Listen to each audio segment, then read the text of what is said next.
Paz y bien, soy el hermano Jesús María Mezuna Artea, capuchino franciscano, sacerdote católico, y aquí estoy con mucho gusto con ustedes para compartir otro tema de esta serie de programas titulados Liberación y Evangelio, y bueno, pues va a ser el último tema de esta serie. Espero obviamente que mi intención es seguir con otros programas dentro de este espacio que titulamos Seguidores del Camino. Bueno, pues he leído algunos comentarios, algunos programas, y bueno, lo importante es que surjan inquietudes entre los cientos de personas que escuchan el programa. Como se darán cuenta, en YouTube pues es normal que a algunos también les surjan preguntas que a veces les inquietan por ciertas cosas que digo, que obviamente no es el común denominador de la catequesis que hemos escuchado en el pasado. Es que si fuera lo mismo, no creería conveniente compartir con ustedes todo eso. Mi deseo es aportar algo más, enriquecer la experiencia y la conciencia y digamos también la ciencia cristiana para vivir nuestra vida cristiana con esa actitud de compromiso que nos debe de ayudar a entender que ser cristiano no es simplemente ser religioso, creer en algo para ir al cielo, sino que es algo muy serio, tan serio como fue la vida y la historia de Jesús, no tanto como la suya, ¿verdad? Obviamente, pero en ese sentido participamos de esa misión y ojalá, como él mismo lo dijo, pues nuestra vida fuera un eco de la suya.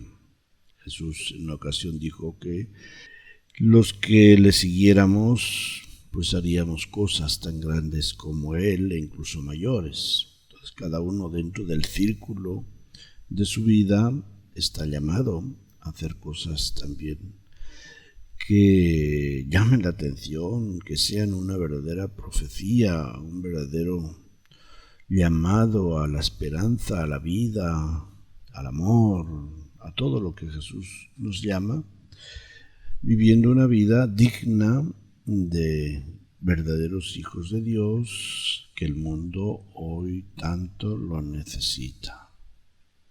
El mundo está perdiendo el sentido de lo espiritual. Vivimos en unos ambientes que llamamos secularizados, donde se pierde el sentido de lo sobrenatural, de lo trascendente. Y es muy triste. Es muy triste porque, claro, cuando somos jóvenes, pues vivimos nuestra vida con una proyección centrada en el presente. Para un joven, la vida le ofrece tantas oportunidades que tiene el peligro de pensar que un día va a ser mayor, de que aquí no estamos para siempre.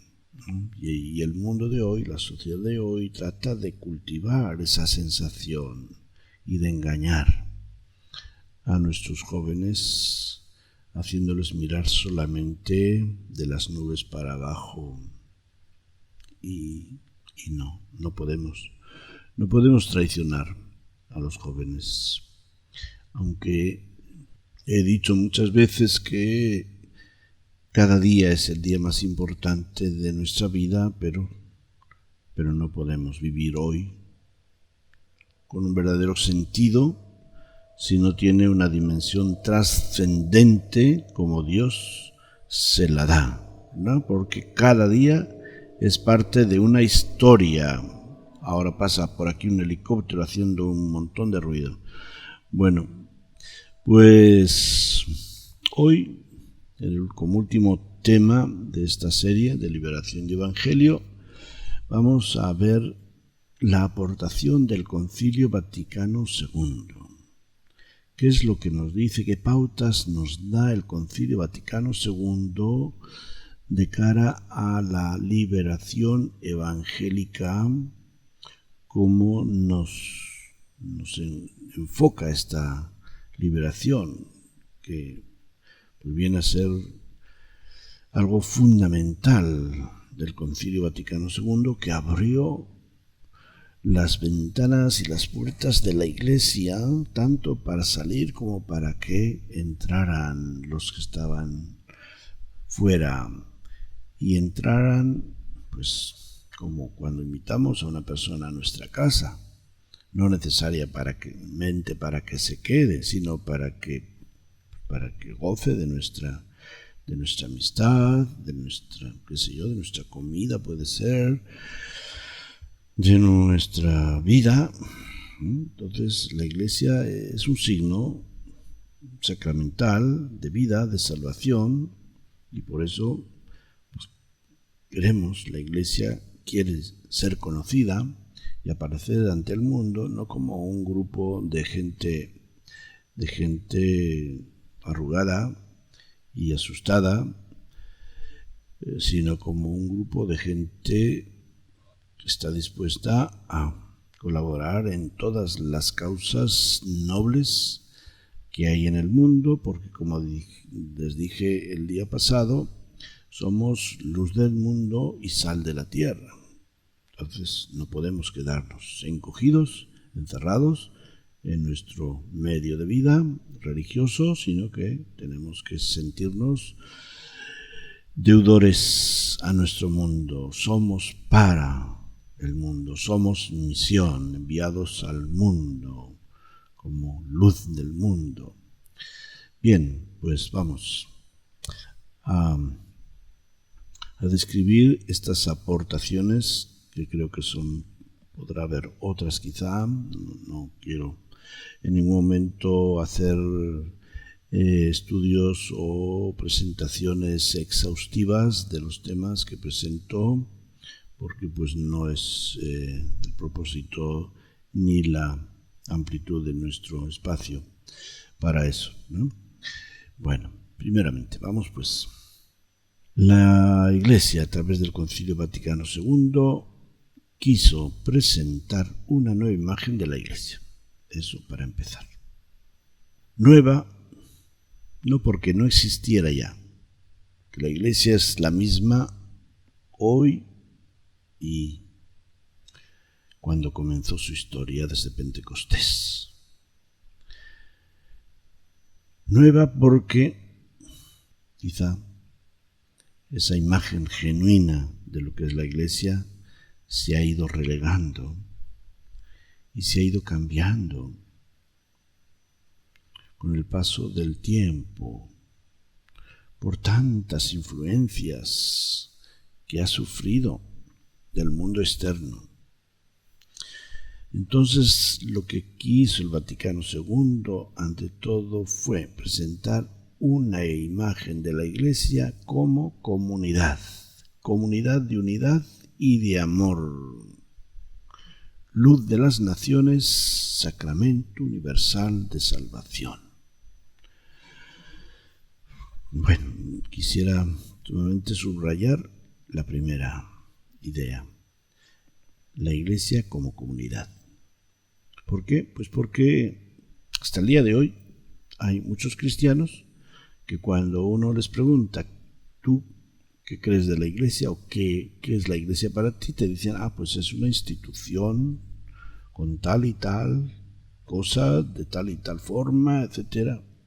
¿Se les ocurre hablar de institución? No.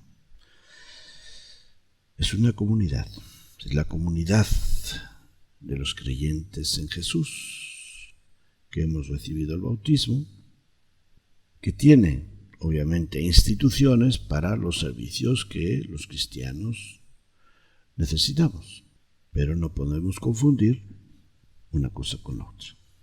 Segundo, el Concilio Vaticano II quiso llamar la atención de la Iglesia sobre el sentido e importancia fundamental de la palabra de Dios en el estudio y divulgación de la Biblia, alcance de todos los fieles como alimento espiritual imprescindible. También la palabra de Dios había sido relegada, tanto en la lectura personal, por miedo a interpretarla mal, como en la lectura comunitaria. En la lectura personal, pues escuchamos gente más mayor, ya antes del Concilio Vaticano II, que nos decían que estaba prohibido leer la Biblia. Esa idea habían ellos tenido. Claro que tampoco era tan fácil el conseguirlo, quizá por eso, precisamente, porque como la Iglesia era reticente a que cualquier cristiano católico leyera la Biblia, pues se había restringido mucho la publicación de la misma. Y también he dicho, en la lectura comunitaria, pues también estaba muy restringida, ya que la liturgia se celebraba en latín, y entonces cuando se leía la palabra de Dios, proclamaba el Evangelio, se hacía en latín. ¿Quién podía entender? Solamente el clero. El Concilio Vaticano II también quiso renovar la liturgia como fuente y cumbre de la vida eclesial y hacer de la liturgia el culto público de toda la Iglesia, en el que todos sus miembros pudieran tener una participación plena, consciente y activa. Dejar de ser oyentes y asistentes para ser celebrantes o concelebrantes. Creo que es bastante claro que cuando vamos a una celebración, pues no vamos en plan de mirar solamente y de escuchar. Vamos a participar. Entonces ese participar es también concelebrar con todos los demás. Y el sacerdote y los sacerdotes presiden esas celebraciones.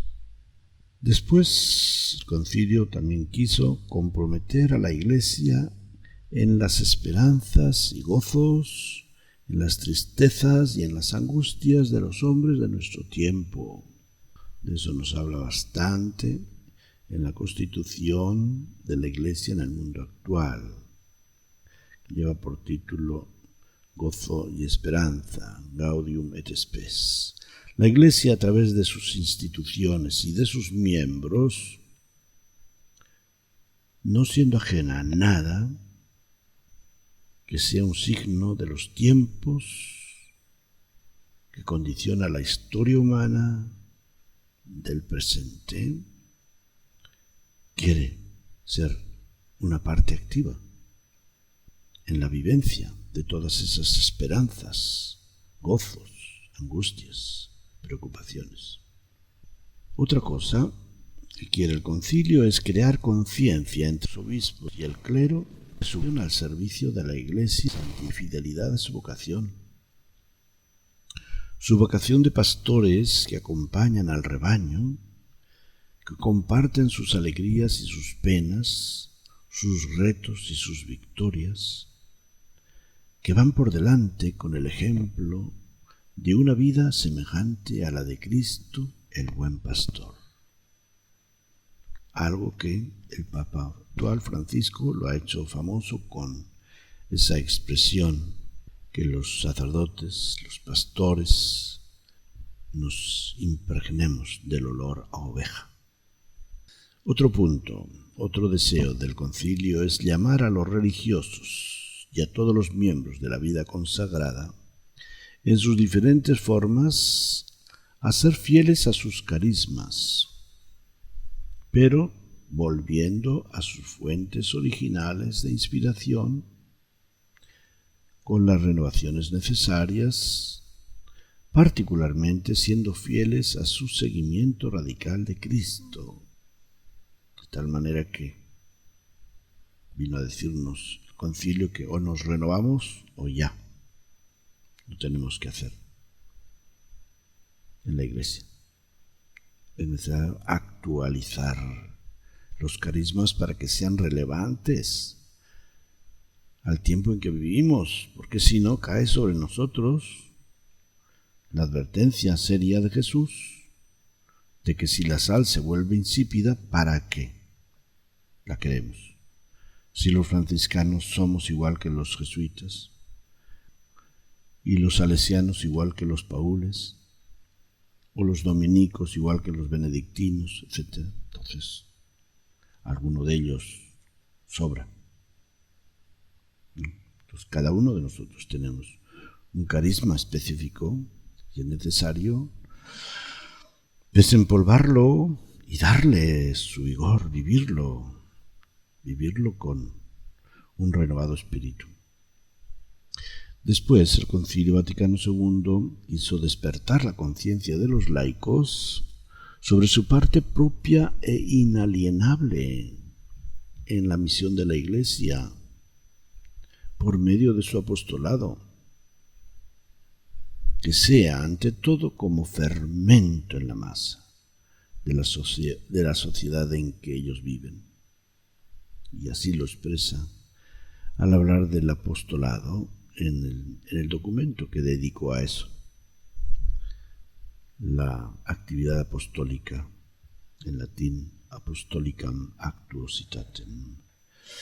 Ser fermento. Los laicos tienen su lugar, no son simplemente acólitos o ayudantes de los sacerdotes. La Iglesia no es una iglesia clerical, es una iglesia laical. Los sacerdotes somos ministros para servir los intereses de la Iglesia, y esa Iglesia está constituida fundamentalmente por los laicos. Después nos habla también el concilio de la actividad misionera de la Iglesia, que no es para llevar a cabo la salvación del mundo pagano. Todo el mundo está ya salvado. Todo el mundo. Cristo murió por toda la humanidad. Él ofreció su vida. Todos hemos sido redimidos, hemos sido salvados por la muerte de Cristo y su misterio pascual. La Iglesia va a los países donde todavía no se conoce el Evangelio precisamente para eso, para proclamar el Evangelio de Cristo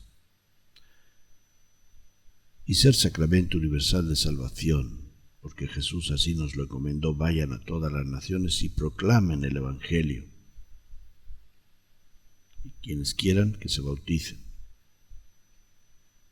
Entonces, obviamente que es una garantía mayor de salvación el conocer a Cristo, conocer el Evangelio, recibir los sacramentos. Pero no es la única tabla de salvación, porque la única tabla de salvación es Cristo, y a través de esa tabla de salvación nos salvamos todos siendo fieles a nuestra vocación, de modo en que el Señor nos dé la gracia de ser coherentes con la norma fundamental de la vida, que es hacer el bien, porque Cristo pasó por el mundo haciendo el bien. Así se resume la vida de Jesús. Entonces, toda persona que vive haciendo el bien está participando de la vida que Cristo ha venido a enseñarnos a vivir en este mundo. Después, el concilio también quiso orientar e impulsar las relaciones con otras iglesias y confesiones cristianas desde el respeto y el reconocimiento de sus elementos de gracia y de santidad que se encuentran en ellas.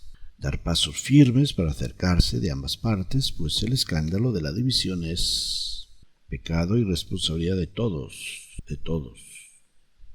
los que estamos separados, los que nos llamamos cristianos, seguidores de Jesús, estemos de un lado o de otro. Todos tenemos que trabajar por la unidad.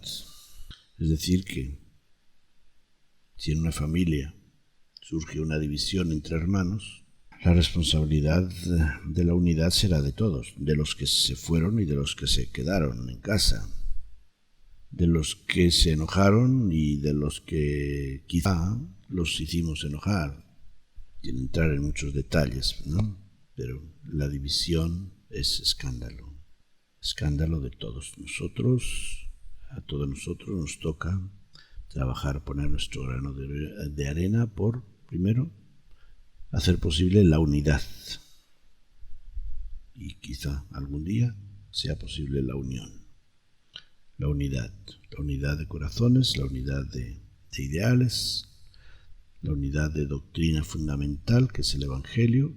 Luego, la unión quiere decir que ya no haya distintas iglesias, como la Iglesia católica, la Iglesia ortodoxa, la Iglesia anglicana, la Iglesia luterana, etcétera, sino que todos fuéramos la Iglesia, la única Iglesia de Cristo, una santa católica y apostólica. Después, también el concilio nos invita a reconocer el derecho a la libertad religiosa para todos los seres humanos, para todos los creyentes, derecho que tenemos y derecho que hemos de reconocer en los demás. Una libertad religiosa que sea igual para todos, bilateral. Todos la respetamos, todos la experimentamos. Todos queremos que nos respeten, que nos permitan vivir nuestra forma de vida cristiana, nuestra religiosidad, y eso mismo hemos de procurar para los demás. Y después, la relación con respeto de la Iglesia con otras religiones no cristianas. Otro punto muy importante que lo trata en otro documento. Es decir, la Iglesia está abierta a toda religión. Bueno, pues es parte de lo que he dicho antes de la libertad religiosa. Cumplimiento de su misión fundamental de procurar la unidad y la caridad entre los pueblos y seres humanos, reconociendo también en ellos todo lo que tienen de santo y de verdadero. Nos lo dice el Concilio Vaticano II, que nos hablan de las relaciones con otras religiones y con otras confesiones cristianas. En esto también hay que distinguir lo que es una religión y lo que es una iglesia o una confesión. Todos los que somos cristianos somos parte de la misma, así llamada religión. Cuando hablamos de otras religiones no hablamos de los protestantes, de los anglicanos, de los ortodoxos, sino que hablamos del Islam, del hinduismo, del budismo, del jainismo, etc. Bueno, pues nos dice el Concilio Vaticano II que hemos de estar abiertos a todos para descubrir lo positivo y bueno que hay en todas esas religiones, porque pues en todas ellas hay, dice, experiencias de santidad, de verdad, semillas del Verbo que es Jesucristo. Y por tanto, si hay todo eso, quiere decir que también hay una experiencia de revelación. Esa división que hemos hecho tan taxativa de hablar de religiones reveladas, que se han considerado las tres grandes religiones, judaísmo, islamismo y cristianismo, como religiones verdaderas, reveladas, y las demás como no reveladas, creo que la tenemos que corregir. Porque toda religión que procura una relación con Dios, que procura un camino de bondad en las relaciones humanas, tiene algo de revelación. Dios se ha manifestado a través de esa forma de vida. Por eso el concilio dice que en todas ellas hay algo de santo y verdadero y semillas del Verbo. Pues, ¿qué es eso sino experiencias reveladas de Dios a través de esas llamadas religiones diferentes? Bueno, esto sería la enumeración de las aportaciones principales que hace el Concilio Vaticano II, así que sentimos que el deseo original del Papa Juan XXIII de que el Espíritu Santo soplara con libertad y con fuerza sobre la Iglesia y el deseo de abrir puertas y ventanas para recibir los clamores del mundo se ha realizado en una gran medida. Se realizó en el concilio mismo. Queda mucho por hacer, queda por delante mucho de la tarea que señaló el Papa Pablo VI, que concluyó el concilio iniciado por Juan XXIII. Queda mucho de la tarea de ir al encuentro de la humanidad y llevarle la buena nueva del Evangelio de Cristo y de la renovación de su Iglesia. Las dos cosas. Ir al encuentro de la humanidad en general, la que está junto a nosotros y la que está lejana a nosotros, y la renovación de la Iglesia. En el discurso de Pablo VI, al concluir el Concilio Vaticano II, vemos en los títulos de las 5 partes del mismo una orientación diferente de la vida y misión de la Iglesia. Nos habla de buscar primero el reino de Dios y su justicia. Nos habla del concilio como promotor del hombre. También nos habla de que, valga la redundancia, el concilio ha hablado al hombre de hoy tal cual es. El concilio habla al hombre en sus circunstancias presentes. En cuarto lugar, o cuarto punto, que la Iglesia es para la humanidad, está al servicio de la humanidad. Como dije en el tema anterior, la Iglesia es misión. Y finalmente, la Iglesia tiene también como misión y responsabilidad amar al hombre, para estar seguros que amamos a Dios, porque recuerden lo que nos dijo San Juan en la primera carta: quien dice que ama a Dios y no ama a su hermano es un mentiroso. Entonces, la Iglesia tiene que amar entrañablemente al hombre de hoy, desvivirse por su bien, por su felicidad, para estar seguros de que somos también sacramento y testimonio del amor a Dios, que es el primero y fundamental mandamiento: amar a Dios con todo el corazón, con toda el alma, con todas las capacidades. Y de la última parte del discurso del Papa Pablo VI transcribo un parrafito literalmente. Si en el rostro de Cristo podemos y debemos reconocer el rostro del Padre Celestial, nuestro humanismo se hace cristianismo. Nuestro cristianismo se hace teocéntrico, es decir, centrado en Dios, tanto que podemos afirmar también que para conocer a Dios es necesario conocer al hombre. Palabras bastante profundas, ¿verdad?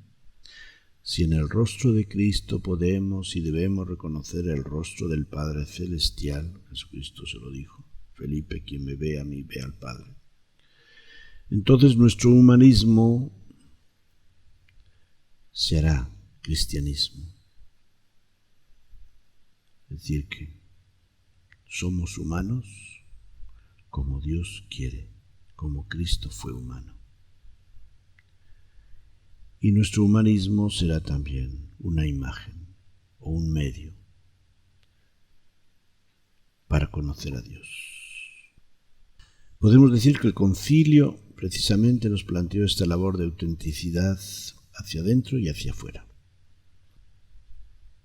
La Iglesia tiene este reto de asumir renovadamente, al pasar de los años, el ser fiel al Evangelio de Jesús, el ser fiel a la misión de Jesús, el ser testigos de esta misión de Jesús.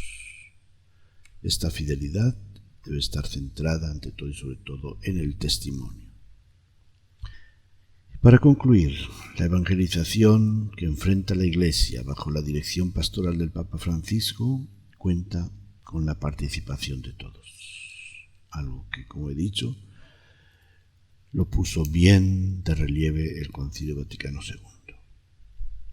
Así lo describe él al decirnos: ser Iglesia es ser pueblo de Dios, de acuerdo con el gran proyecto de amor del Padre.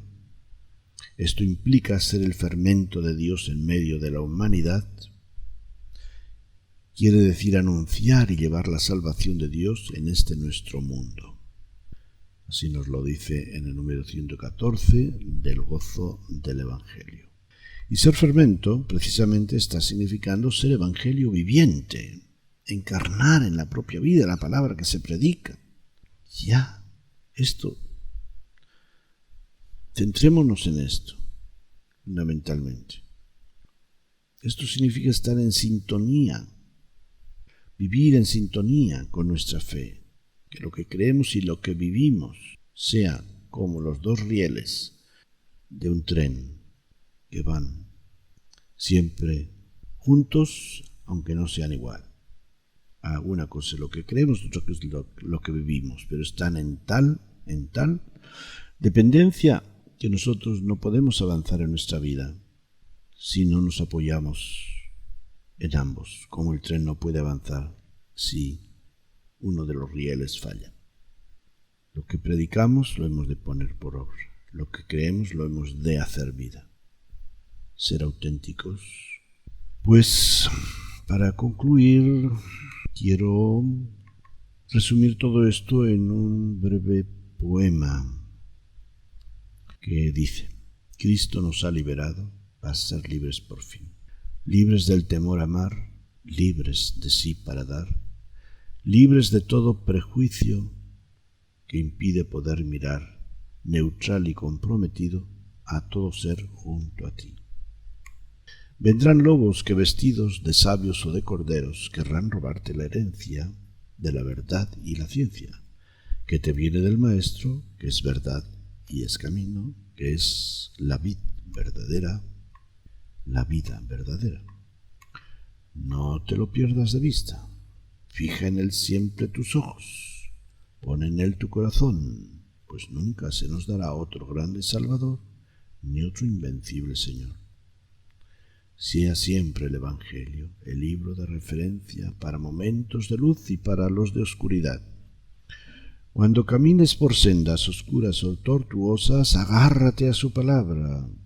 Cuando camines gozoso por otras sendas más suaves, sean también sus palabras las que te guíen y animen a vivir como Él vivió y servir como Él sirvió, amar, caminar, reír, apoyado siempre en Él. Que el Señor os bendiga, paz y bien.